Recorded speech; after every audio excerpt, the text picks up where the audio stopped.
Hey everyone, let's talk about something that trips a ton of people up. US tax brackets. Seriously, they cause so much confusion.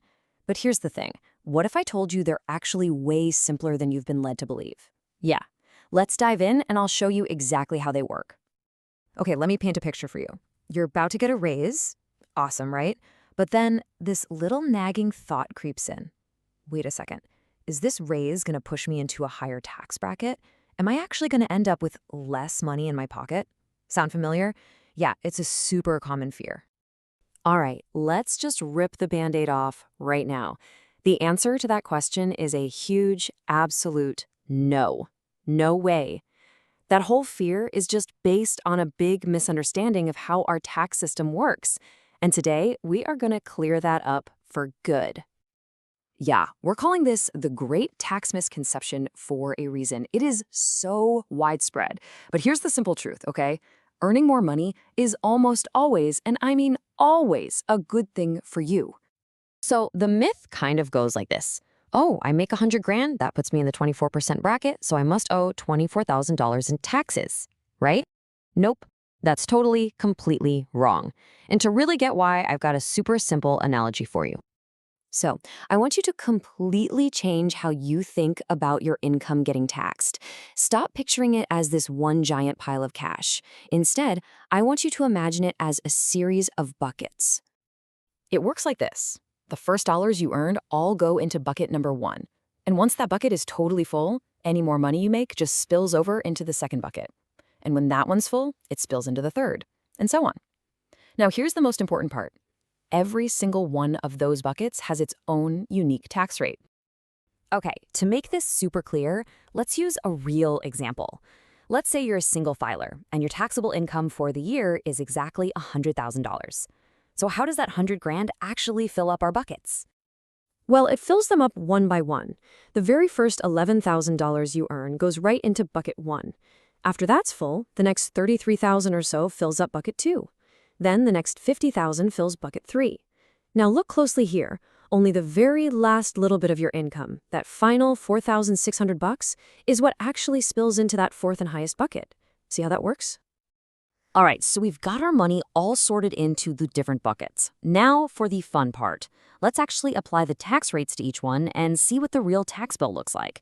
You ready? This is where that old myth just completely falls apart. Check this out. The money in that first bucket, it's only taxed at 10%, super low. Then the money in the second bucket is taxed at 12%, and the third at 22%. And the most important thing to see here is that only that little bit of money in the last bucket gets hit with that top 24% rate. Each chunk is taxed completely on its own. So when you do the math, you add up the tax from bucket 1 plus the tax from bucket 2 and so on, you get your actual total tax bill. And for our $100,000 earner, the total federal income tax is right around $17,400. And this is the big reveal, right?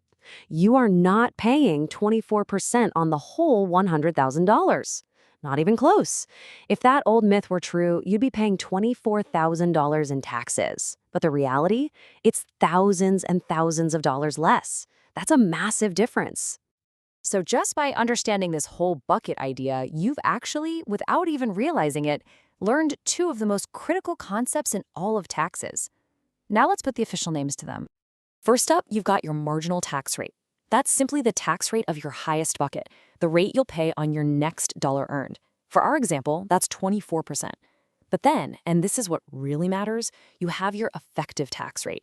Think of this as your actual tax rate, like a blended average across all the buckets.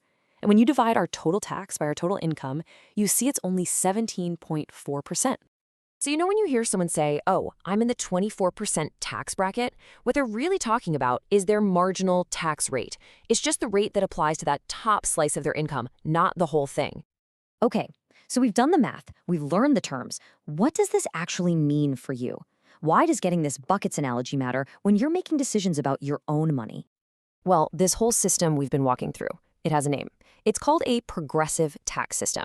And all that really means is that as your income goes up, the tax rates go up too. This whole bucket thing we've been talking about, that's just how it works. It's the engine behind it all. And that brings us back to the most important piece of advice I can give you. Please do not be afraid to earn more money. Don't fear crossing into a higher tax bracket, because now you know the truth. Only the extra money you make gets taxed at that new higher rate. You will always end up with more money in your pocket. Just a couple of quick things to remember before we wrap up. 1, these tax brackets aren't set in stone. They're usually adjusted for inflation every year, which is a good thing for you.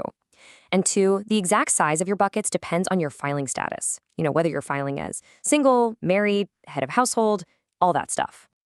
So there you have it. We've totally busted one of the biggest, most common myths in personal finance. And it kind of makes you think, right? What other money rules have you heard that might not be the whole story? Something to think about. Thanks for joining me.